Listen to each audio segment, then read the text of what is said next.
Beauty Gabby just reeled in. Woo-hoo-hoo.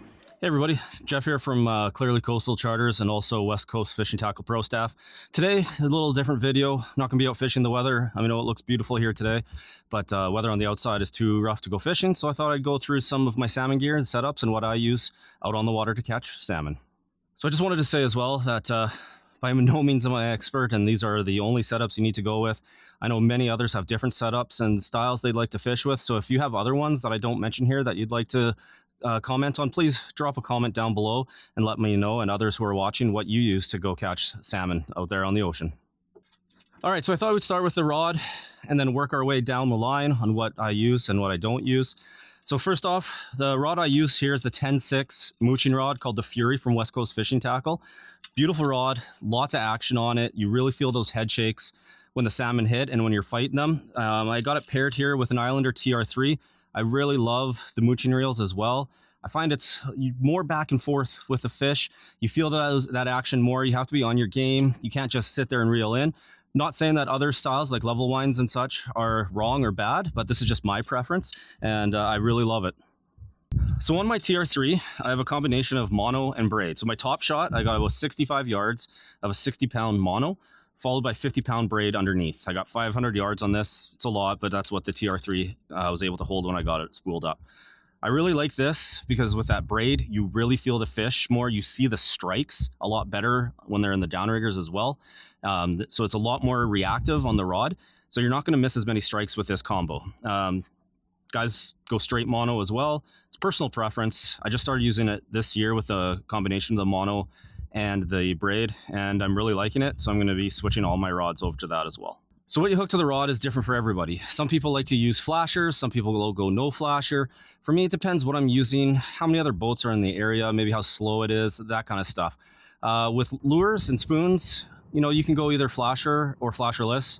Nice thing with no flasher is that you really feel that fish more. You're not fighting the drag of the flasher as well. And I find with people I take out fishing, a lot of times when they lose a fish is when that flasher pops the surface. They think they've lost the fish, they give up, and next thing you know, the salmon's able to spit that hook and it's gone. So that's the nice thing with going with no flasher, between no drag and feeling that fight more. But if you're gonna go use something like a Hoochie, then you're gonna need a flasher.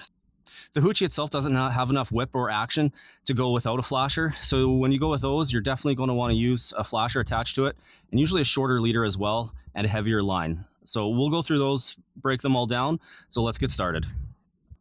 As you can see, I have a variety of flashers out here on the table. Everyone has a color preference. For me, up here in Prince Rupert, I really like whether it has green or yellow combination of those. Some blues as well are very popular up here. This year, I've been using two flashers really heavily so far.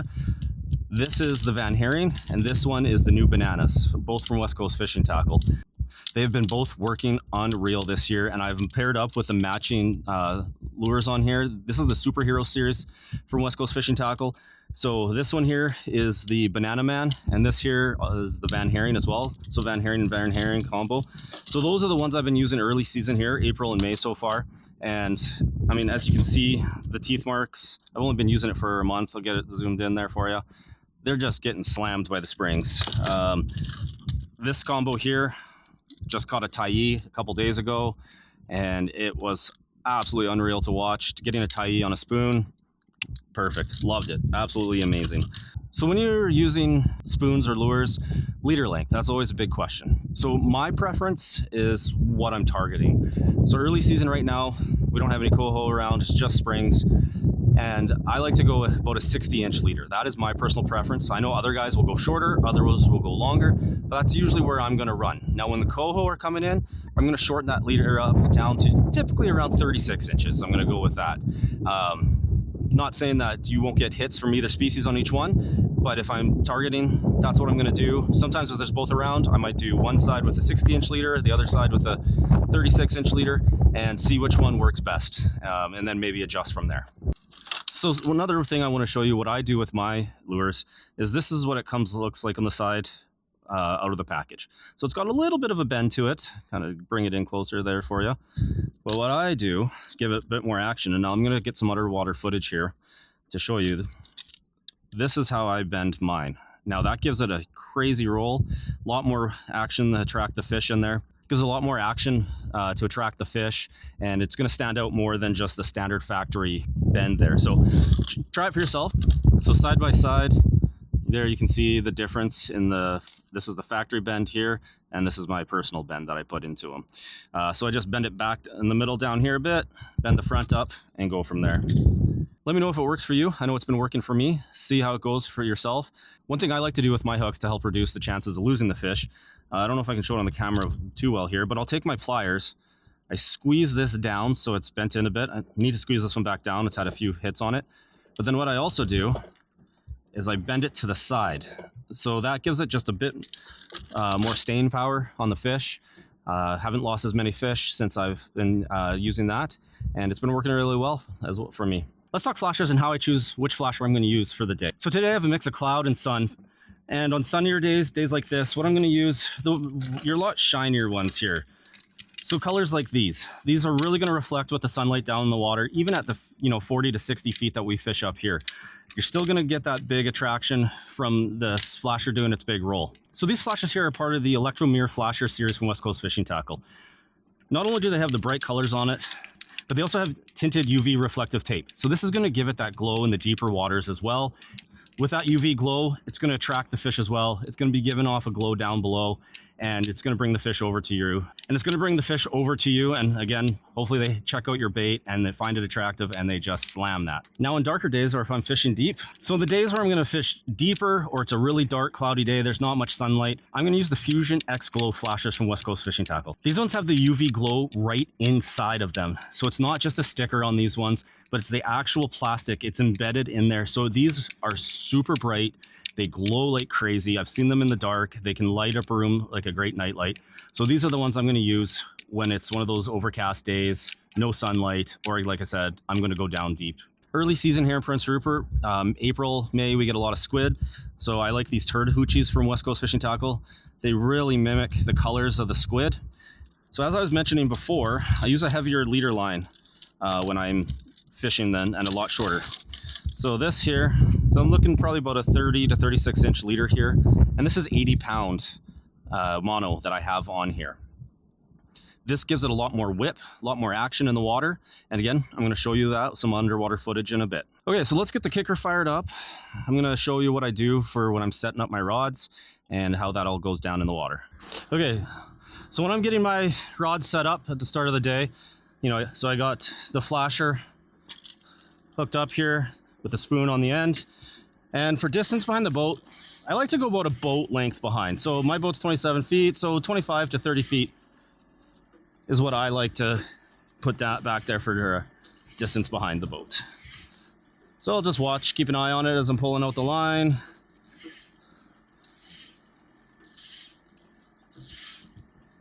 So there we go, that's about one boat length back. So a trick a friend of mine taught me, to grab the line, pull the rod to the front of the boat, get your line in hand, and here we go. So that makes it nice and easy. You're not putting the rod on the back, getting it scraped up or anything like that. So yeah, I like to put the clip in nice and deep. It holds it better, less likely for it to pop off. The clips also have two different settings. It's called a hard or a softer setting. I also have it on the harder setting. That way it just stays in there. I mean, I still pop it sometimes when I'm tightening it up too much. Okay, so I got everything hooked up. Now I'm gonna start. Usually I try to check the top, make sure the line isn't wrapped around at all. And then I'll start slowly releasing the downrigger so that if it is wrapped up and I missed it, I'm not gonna snap anything. So then I just keep going to the depth I want. So there we go, say 55 feet. Now I get here, tighten up my drag, and get that rod tip nice and low. So I'll show you that here. So I get that rod tip nice and low. You want to keep it down nice and low as close as you can, so that way when a fish hits, it's going to take that hook. There's no slack, and you have a good chance of getting a hook up. Another one of the questions I asked when I was learning, and I know many people ask, is how fast should I be trolling? So there's a couple different answers. Springs, you can go a little bit slower than coho. So with springs, depends what I'm using though. If I'm using a lure, and these Westcoast Fishing Tackle ones being made out of stainless steel are a bit heavier. So I'm gonna go at least 2 knots, sometimes 2.3, 2.4. Now, if I'm going for Coho, I'm going to bump that up even a little bit more. So maybe to 3, maybe even 3 knots. Because one thing I learned, and I was taught from someone, was that if you get into a bunch of pink salmon, I mean, maybe you're targeting those, but if you're not, pick up your speed a bit, and you're going to get the Coho instead of the pinks. And I've seen that firsthand myself. One day last year, I was out, we're getting pink after pink, and another guide told me, pick up your speed a little bit. And as soon as I did that, boom, instantly we were getting Coho. So that's the speed there. Now, another thing here to watch to know if you're doing a good speed, because that speed over ground can be, who knows what the current is doing or if the wind's pushing you. Well, watch your downrigger line. So typically I like my downrigger line at about a 45-degree angle, and then also, if possible, having bubbles coming off the line. So I'll show you what that looks like here. So now if you look down, there's the bubbles in the water. So the bubbles there coming off the downrigger line, that's what you're looking for. Okay, so now that we got the rod in the water, I want to show you the differences in the actions of lures. The big ones, small ones, the bend, no bend, hoochies, and flasher without flasher, that kind of stuff. So I'll get the gear set up and then we'll get started on that. For this clip, the flasher is clipped really close to the tip of the rod, just so I could get a good shot there. You can see the flasher doing its rotation. Now, the farther back you go, the bigger those rotations are going to be, the more attraction it's going to give for the salmon out there. So the video you saw in this isn't what you're typically going to be underwater, because it's so close to the rod tip, so close to the surface. It's not getting the full action, but it just gives you a good idea of what the flasher is doing under the water. Okay, so I'm going to set this down to one of the depths I fish at, 35 feet. All right, let's get it tightened down. Now we're going to go no flasher, just lure, and then I'm also going to take some video of the factory bend compared to my personal bend, and we'll show you the differences in that. And I'm going to pick up the speed, and you'll watch the action of the lure pick up. So as you can see, now that we're doing about 2.5 knots, there's a more whip and action that's going to draw the salmon in with that lure. So now we're going to have the spoon with just the factory bend, and we'll see the difference in the roll at trolling speed. All right, let's get her up to speed and we'll watch the action. So there we go. We're sitting around 2.3 to 2.5 knots. You can see the difference between the two spoons. Still a good roll on the factory one, but I personally like the roll the way I've bent it myself, a little bit better, a little more action, and a little more strike factor for the salmon. So those clips there, we had flasher on and flasher off, and then factory bend, and the way I bend it as well. You can see the differences. Again, with nice thing with spoons, you don't have to use a flasher. So if you want to go without a flasher and really feel that fish, man, that is an awesome way to go. I do prefer it, but like I said earlier, if there's lots of boats around and I want to make sure the fish are seeing my gear, I'm going to throw a flasher on there, get as much attraction as possible. Okay, so the next thing I'm going to cover is the Hoochie.